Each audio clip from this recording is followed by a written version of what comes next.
Waka bill go back. BJP murdabad. BJP murdabad. Waka bill na manu. Waka bill go back. Waka bill na manu. Waka bill go back. Amit Shah murdabad. Amit Shah go back. Amit Shah murdabad. Amit Shah murdabad. Amit Shah go back. Go back. Go back. Waka bill reject karo. Waka bill mani loa no hobo. Waka bangutoni bidak bill batil koribo lagibo. এই আন্দোলন করার মূল উদ্দেশ্যটি কি? মই আজি আমি দেখলে যে আমার যি অকাপ পার্লিয়ামেন্টত যি হেৰি কৰিছে বিলটো পাছ কৰিছে তাৰমানে গৃহীত কৰিছে এই অকাপ বিলৰ আজি আমি সদৌ সংখ্যালঘু ছাত্ৰী নামচুৱে মৰিগাঁও জিলা সমিতিৰ তৰফৰ পৰা গৰিহণা জনাইছোঁ নিন্দা জনাইছোঁ কাৰণ অকাপ যিটো আমাৰ সম্পত্তি আছে এইটো আমাৰ মুছলমানৰ সম্পত্তি এইটো আমাৰ মুছলমানৰ আমাৰ পূৰ্বপুৰুষসকলে অহেতুক কষ্ট কৰি এই সম্পত্তিত আমাক মানে দানত দি থৈ গৈছে এই সম্পত্তিত কোনো ধৰণৰ হস্তক্ষেপ আমি বিচৰা নাই গতিকে এই অকাপ বিল যিটো আমাৰ গৃহীত কৰা হৈছে এই অকাপ বিলটো ৰিজেক্ট কৰাৰ দাবীত আমি আজি সদৌ সংখ্যালঘু ছাত্ৰী নামছো মাননীয় ৰেজাল্ট কমিছন চৰকাৰ ডাঙৰীয়াক নিৰ্দেশ মৰ্মে আজি আমাৰ মৰিগাঁও জিলাটো গোৰাগাঁৱতো আমি এক প্ৰতিবাদী কাৰ্যসূচী হাতত লৈছোঁ এই প্ৰতিবাদী কাৰ্যসূচীৰ দ্বাৰাতে আমি সকীয়া দিব বিচাৰিছোঁ ভাৰত চৰকাৰক যে আমাৰ মুছলিমৰ যি সম্পত্তি আছে মুছলিমৰ যি অকাপ সম্পত্তি আছে এই সম্পত্তিৰ ওপৰত যদি কোনোবাই যদি ইয়াত ৰঙা চকু দেখুৱাই কোনোবাই যদি হেৰি কৰা এইটো কোনো পৰ্যায়ে আমি মানি নলওঁ অনাগত দিনত যদি আমি সকীয়া দিব বিচাৰিছোঁ এই অকাপ বিল অতি সোনকালে ৰিজেক্ট কৰিব লাগে আৰু বাতিল কৰিব লাগে অন্যথা কিন্তু আমি সদৌ সংখ্যালঘু ছাত্ৰী নামচুৱে অকল মৰিগাঁও জিলাতে নহয় দৰকাৰ পৰিলে গুৱাহাটীত উচ্চতম ন্যায়ালয়ত দৰকাৰ পৰিলে দিল্লী যন্তৰ মন্তৰ কপাবলৈ আমি সাজু থাকিব সদৌ সংখ্যালঘু ছাত্ৰী নিয়া নাই কাৰণ অকাপ সম্পত্তি আমাৰ পূৰ্বপুৰুষে দান কৰি দিয়া বস্তু এই বস্তুত আমাৰ চৰকাৰে হস্তক্ষেপ কৰাৰ কোনো আমি উদ্দেশ্য আমি বিচাৰি নাপাওঁ ইয়াৰ এটা লুটপাট কৰাৰ এটা ৰাস্তাহে ষড়যন্ত্ৰ কৰিছে লুটপাট কৰাৰ এটা পন্থাই হাতত লৈছে গতিকে আমি আকৌ এবাৰ সকীয়াই দিব বিচাৰিছোঁ ধাৰাবাহিকভাৱে আমি সদৌ সংখ্যালঘু ছাত্ৰী নামচুৱে এই গণতান্ত্ৰিক পদ্ধতিৰে আমি আন্দোলন কৰি যাম আৰু যেতিয়ালৈকে নেকি অকাপ যি বিল এইটো ৰিজেক্ট নকৰে তেতিয়ালৈকে আমি সদৌ সংখ্যালঘু ছাত্ৰী হাতত হাত ধৰি বহি নাথাকোঁ এই প্ৰতিবাদী কাৰ্যসূচীত আজি বুঢ়াগড়ৰ পৰা সকীয়াই দিব বিচাৰিছোঁ অমিত শ্বাহ ডাঙৰীয়া তথা প্ৰধানমন্ত্ৰী নৰেন্দ্ৰ মোদী ডাঙৰীয়াক আপোনালোকে কোনটো অধিকাৰত কোনটো হেৰিত আমাৰ মুছলমানৰ ওপৰত মুছলমানৰ অকাপ সম্পত্তিৰ ওপৰত আপোনালোকে চকু দিছে ইয়াৰ সংবিধান খণ্ডিত হৈছে সংবিধানৰ যি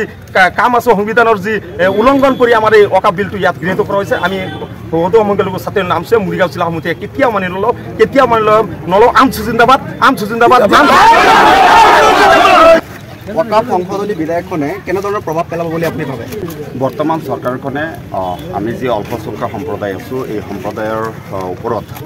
বাৰে বাৰে আঘাত কৰি আহিছে আৰু এইটো আঘাত আমাৰ যিটো অকাপ সম্পত্তি আছে যিটো আমাৰ নিজস্ব হাতৰ দ্বাৰা পাৰ্চনেল ল' বৰ্ডৰ জৰিয়তে পৰিচালিত হয় সেই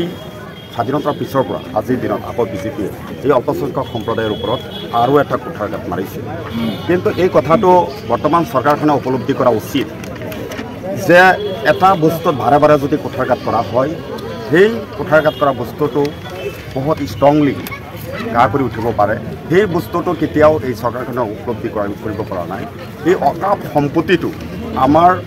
অল্পসংখ্যক যি আমি সম্প্ৰদায় আছোঁ যে মাইনৰিটি যেটা কোৱা হয় এই মাইনৰিটি যিসকল পূৰ্বপুৰুষ সেই পূৰ্বপুৰুষে দান কৰা এতিয়া সম্পত্তি ইয়াত কাৰো অধিকাৰ নাই কাৰো ই নাই কোনো ধৰণৰ অধিকাৰ থাকিব নোৱাৰে কাৰণ এই সম্পত্তি আমাৰ পূৰ্বপুৰুষে দান কৰি দিয়া আমাৰ জাতিটোক আমাৰ সম্প্ৰদায়টোক আগবাঢ়ি যোৱাৰ ক্ষেত্ৰত চৰকাৰৰ হাতত বা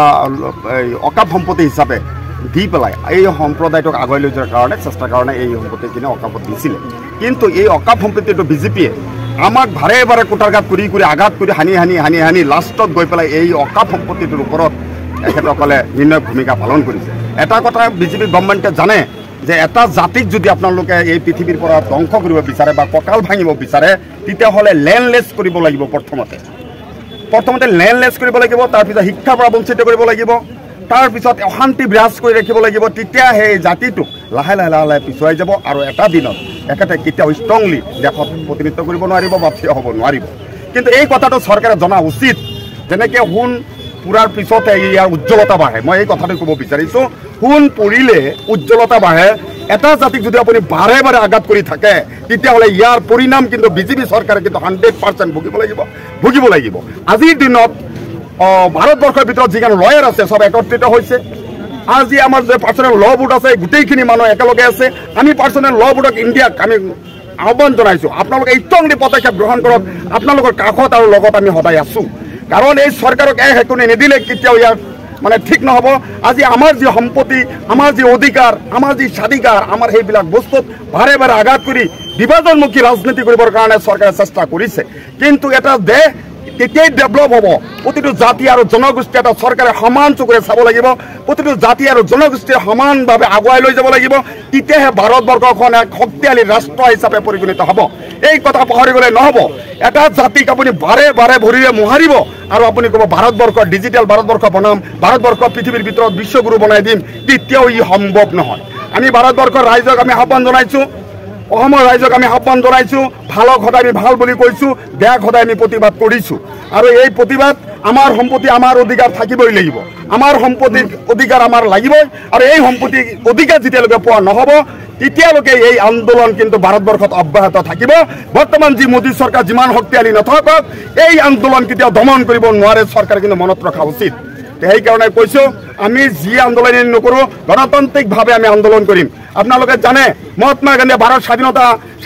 স্বাধীন আনি দিছে একমাত্ৰ অহিংসা নীতিৰে আমি অহিংসা নীতিৰে আমি দেশখনত স্বাধীনতা লাভ কৰিছোঁ তাৰ পৰা এটা শিক্ষা পাইছোঁ আমি যিকোনো অহিংসা নীতিৰে যদি কাম কৰোঁ সেইটো সফলতা লাভ কৰিব পাৰোঁ যাৰ কাৰণে মই আহ্বান জনাইছোঁ সকলো আমচকৰ্মীক ৰাইজক আমি যিকোনো কাৰ্যসূচী প্ৰতিবাদ কৰিলে গণতান্ত্ৰিকভাৱে আমি কৰিম গণতান্ত্ৰিক দেশত ৰাষ্ট্ৰ বাস কৰোঁ গণতান্ত্ৰিক আন্দোলন কৰা আমাৰ অধিকাৰ আছে আমাৰ সংবিধানে আমাৰ সেই অধিকাৰ দিছে সেই অধিকাৰৰ গণ্ডিৰ ভিতৰত থাকি সংবিধানৰ পদত্বৰ ভিতৰত থাকি আমি এই আন্দোলন আগবঢ়াই লৈ যাম বুলি আমি আশা ৰাখিছোঁ সকলোকে ঐক্যবদ্ধ হৈ থাকিবৰ কাৰণে মই আশা কৰিছোঁ আমচো জিন্দাবাদ আমচো জিন্দাবাদ